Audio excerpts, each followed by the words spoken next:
congratulate from the majority representative Jinky Luistro. Thank you, Madam Chair. Good afternoon, everyone. My first question is addressed to Secretary Balisacan. Sec, may we know the direction of the national government with respect to the land use and classification? We recognize, of course, the significance of various industries. This includes energy, agriculture, real estate development, even mining. However, Secretary, we are witnesses now of the various catastrophes which are either caused by or aggravated by, should I say, inappropriate use of land. So may we be enlightened, Secretary Balisacan, Madam Chair, what is the direction of the national government with respect to land use and classification? Our office and the former NEDA has been pushing for a national land use for I don't know how many years now, a couple of decades. And we are coming back to you again for the 20th Congress. Hopefully we will be successful this time to ask for an enactment of a national land use, because the absence of a national land use is creating all kinds of problems, not just our inability to construct proper infrastructure and our inability to protect our agricultural lands from all these highly valuable, productive agricultural lands converted into non-agricultural uses. And Madam Chair, if the information of this representation is correct, the House of Representatives, previous Congresses, approved the proposed Land Use Act. So, per the information that I got, the challenges are actually being encountered in the upper house, the Senate. So, in brief statement, Mr. Secretary, may we be enlightened, ano po ba talaga yung issue about Land Use and Classification Act? Why, to this date, after 2 decades, according to you, the same has not yet been enacted? Madam Chair, this representation just wish to state for the record, we are not against any particular industry. We support agriculture, we support real estate development, even mining. We appreciate its significance to our national economy. However, Madam Chair, with all the catastrophes we commonly refer to now as climate change, I believe that it is high time already that we come up with a national framework pertaining to land use and classification.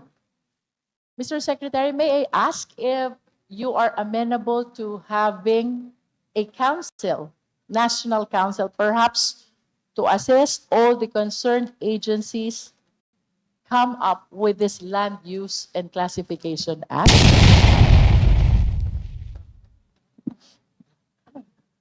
The National Land Use Committee that committee exists. It's part of the Economy and Development Council structure. For now, that's serving as the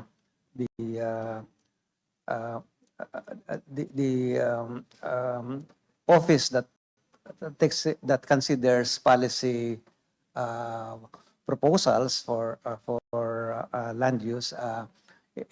But I think that we will need to consider whether we will create another agency or not. But I don't think that a special agency is needed. I think that we just need a clarity on what the national land use is, so that the various departments can implement their programs and projects effectively. May I know, Mr. Secretary, if in the Land Use Committee all the concerned agencies are properly represented? Because I understand this is a concern not only of one government agency, but of various government agencies. It's actually a very big committee, It's a big Madam committee. Chair. Yeah. It's in fact, it's quite difficult to call a meeting because it's just too big. And that's understandable because there are just so many sectors that are affected by a land use policy. Thank you, Mr. Secretary. We will definitely support the bill towards the Land Use and Classification Act. My next question, Madam Chair, is for my kababayan from Batangas, the Honorable Secretary Ralph Recto.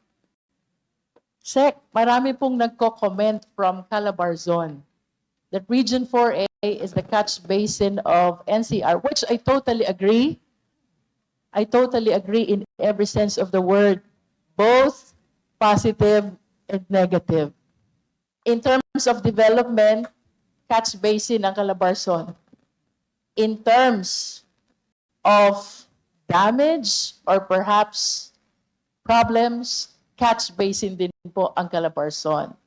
Considering the so many development already that you have brought, not only to Batangas, but in the country as a whole, may I know your thoughts, Mr. Secretary, about how Calabarzon or Batangas in particular can properly take the lead towards achieving the desired land use and classification in a national framework? Thank you very much for your question. I wanted to chime in earlier. You know, Congress passes a law to determine what is alienable and disposable. Okay? The reason why Congress, I suppose, has not been able to pass the Land Use Act is because land use essentially is the power of the local government unit. It is the province and the cities who determine which area is agricultural, which area is residential, industrial, so on and so forth. No? So with the National Land Use Act, you're creating another layer at the top. So naturally, from the point of view of the local government units and let's say developers, okay, they will oppose that they will have to get two permits, one at the local and one at the national, especially if it's a committee with 20 members. Okay? So, to answer your question with regard to Batangas, well, now that because of your assistance and my wife today is governor, we can plan the province properly insofar as our physical framework planning is concerned. There is unity in the province, so there's no reason why we're not able to come out with a good local land use act in the province. Knowing fully well as well that there are many investors interested to continue to invest or to invest in the province of Batangas, considering we're very close to Manila. And as I say, Batangas is all here, so near to Metro Manila.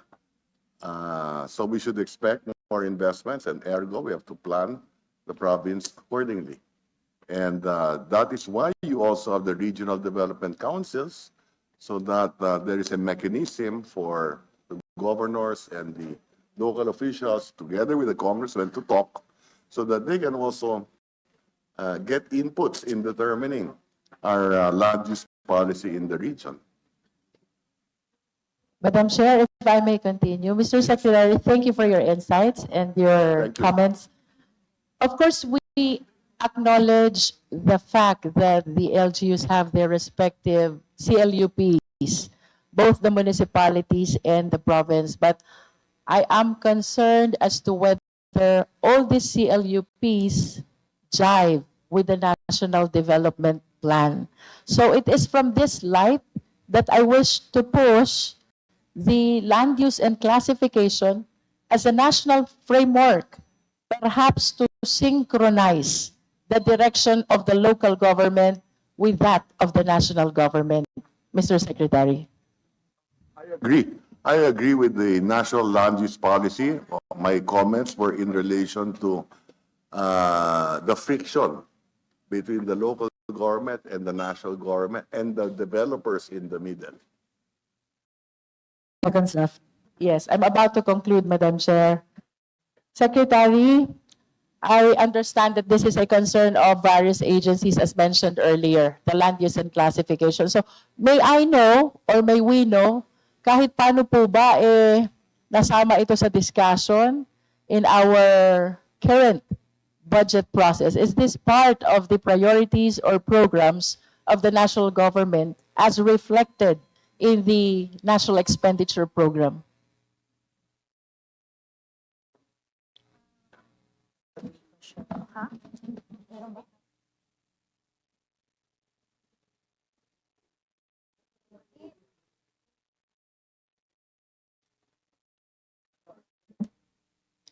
Meron po bang na-touch somehow among the several items of the NEP of different agencies that address our concern on land use and classification? Before the secretary answers, that will Provision be of the last technical assistance to question, the ma'am. Secretary Pangandaman, please respond. Yes, Madam Chair.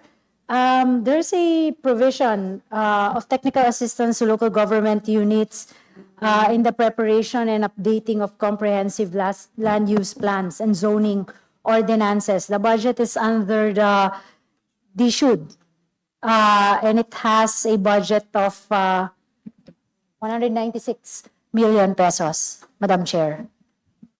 Mr. Chair, can I make 1 minute conclusion? 1 minute. If we allow that, other members would complain because hindi rin sila pinayagan previously, Madam Chair.